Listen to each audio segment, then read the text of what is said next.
Billionaires always seem like they have it all, but sometimes they can get into some big issues. I'm your host, Michaela, and I'm talking about the top 10 billionaire scandals they're trying to cover up.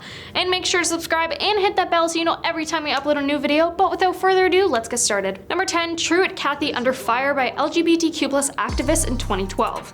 While Chick-fil-A is perhaps best known for its crispy chicken sandwiches, the company is also known for its controversies surrounding LGBTQ+ rights. Chick-fil-A and its president Dan Cathy, whose current net worth is $5.2 billion, were scandalized after the company revealed its support for Christian organizations such as Fellowship of Christian Athletes, the Salvation Army, and the Paul Anderson Youth Home, which have all held anti-gay beliefs over the years.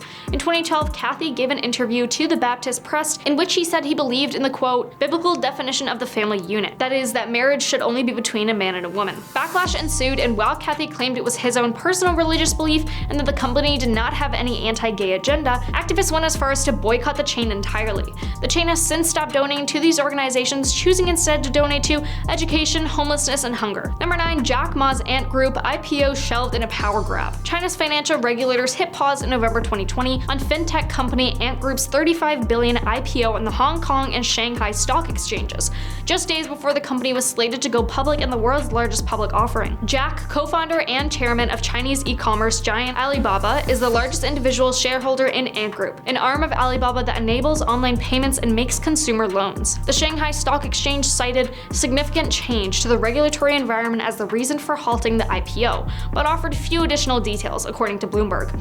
About a week prior to the announcement during a conference in Shanghai, Jack blamed China's financial regulations for stifling innovation. The Wall Street Journal reported that Chinese President Xi Jinping personally killed the IPO in retaliation for Jack's criticism. In late December, Chinese regulators announced an antitrust investigation into Alibaba and recommended Ant Group self-implement financial regulations amid a larger desire in Beijing to limit technology firms' growth and power. Number 8, Robert F. Smith's massive tax evasion. Smith, a private equity CEO and the wealthiest black man in America who notably paid off student loans for the entire graduating class of Morehouse College in 2019, lost the respect of many when he confessed in October 2020 to an illegal scheme to conceal income and avoid taxes, and paid a hefty fine to settle the matter.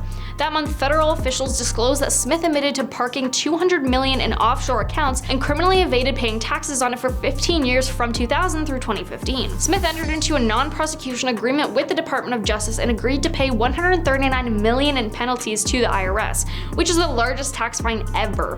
He also agreed to help the IRS reel in Texas-based billionaire Robert Brockman, Smith's former client at Goldman Sachs, and reportedly the initial investor in its Vista Equity private equity firm. Brockman was charged in October 2020 with hiding $2 billion from tax officials in offshore accounts, perhaps the largest tax evasion scheme in history. When asked about the tax matter at a New York Times online deal book conference in mid-November, Smith referred to it as a mistake, saying, "A big part of life is that you make mistakes. You have to in some way clarify them, clear them up, and get beyond them." In late November, Smith's co-founder and close friend Brian Seth told Forbes he was leaving Vista Equity, ending the partnership the two men formed in 2000. Number 7, Ike Batista lost the majority of his wealth. In 2012, Batista was worth an estimated $30 billion, making him the 7th richest man in the world. But when Batista's oil company failed to meet demands and Brazil's economy slid into a decline, the billionaire filed for bankruptcy in 2013.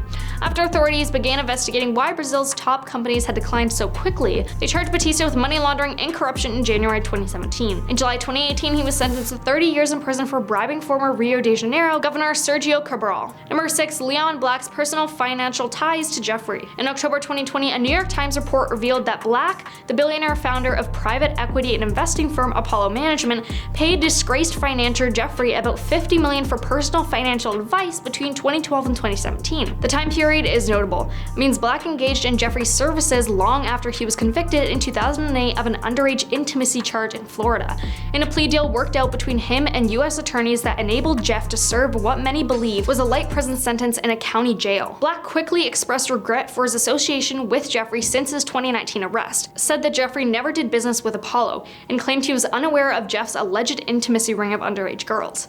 Jeff then passed by taking his own life in Manhattan jail in August 2019 while awaiting trial. Number 5, Jacqueline Mars struck another vehicle taking a life. Jacqueline Mars, the heiress to the Mars candy fortune and company co-founder, was involved in a 2013 car accident that took the life of a woman and an unborn child. The The Washington Post reported that, according to authorities, Mars had told a witness at the scene of the accident that she had fallen asleep while driving. Victims in the accident were identified as 86-year-old grandmother named Irene, who was sitting in the backseat, and the unborn child of Ashley Acker Baxley, the driver of the Chrysler minivan struck by Mars's Porsche SUV. 5 other passengers were later treated at the hospital. At the time, Mars was the second richest woman in the US with a net worth of $20.5 billion. Her net worth currently sits at $30.2 billion. She pleaded guilty to a misdemeanor reckless driving charge, resulting in a 6-month suspension of her driver's license and paid a $2,500 fine. The Acker family said that they never wished for Mars to spend time behind bars for the accident. "We have only forgiveness in our hearts for her," Sharon Acker, Ashley's mother, said in a court statement.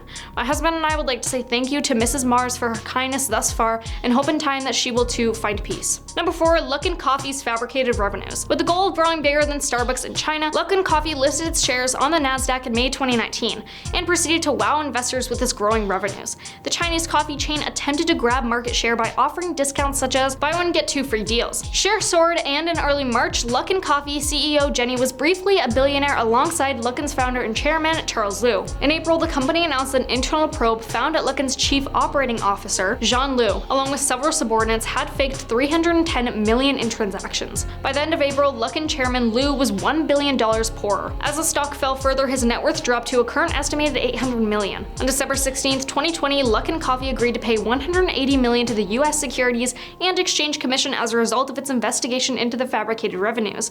The company did not admit or deny the allegations made by the SCE, and no individuals were charged in the matter. Number 3. Elizabeth Holmes fell from grace after it emerged that her medical startup wasn't everything it claimed to be. Elizabeth Holmes was once lauded as a star on the rise in Silicon Valley. Her blood testing startup, Theranos, gained attention in the early 2000s as an exciting investment opportunity promising to revolutionize the way patients are tested and treated for various diseases and illnesses. By the end of 2004, the company had raised roughly $6 million from private investors, some of whom had personal connections to Holmes. By 2015, she topped Forbes' list of America's self-made women with a net worth of $4.5 billion. However, after concerns about the validity of Theranos technology was raised to the FDA, things began to turn sour for the rising company. By November 2015, Theranos had lost its 2 major partnerships with Safeway and Walgreens. In 2016, the Centers for Medicare and Medicaid Services concluded Theranos testing might pose a safety risk to patients. After multiple lawsuits, layoffs, and a federal allegation that Holmes had conducted massive fraud, Theranos closed its doors in September 2018, narrowly avoiding bankruptcy. Holmes and her partner Sonny Baldwin were charged with a wire fraud of the Department of Justice, and the trial was set to begin in August 2020. They have both since pleaded not guilty, and on Forbes' list, Holmes' personal net worth is at $0. Number 2. President Trump's tax bombshell. The New York Times achieved in September 2020 what was starting to seem impossible.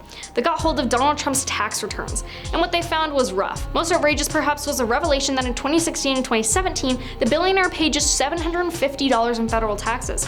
And for almost 2 decades before that, Trump paid nothing in federal taxes due to massive loans racked up by his businesses. At the time, the Trump Organization claimed most of the Times facts were inaccurate, and that Trump had paid millions in personal taxes to the federal government, but I think we all know that's not true. Now coming in at number 1, Marcus Baron, Wirecard and the missing $2 billion. The CEO of German payments firm Wirecard was a billionaire in 2019, but not on March 18th when Forbes finalized the 2020 list of the world's billionaires. In June 2019, news broke that Wirecard could not account for $2 billion of funds. Marcus soon resigned as CEO as the accounting scandal struck a blow to the company's stock. Then just a bit later in June the same year, he was arrested and charged with allegedly inflating Wirecard's sales and balance sheet with fake transactions to improve its profile with investors. He denies any wrongdoing and was being held in a prison while Munich prosecutors completed their investigation. The company eventually admitted that the missing $2 billion was likely money that it never had. Wirecard shares took a beating, falling nearly 90% the week after the funds were reported missing. His 7% stake in Wirecard, had he held on to it, would have been worth just $4 million as of late December 2020. And that is everything. Thanks for watching, and I will see you next time.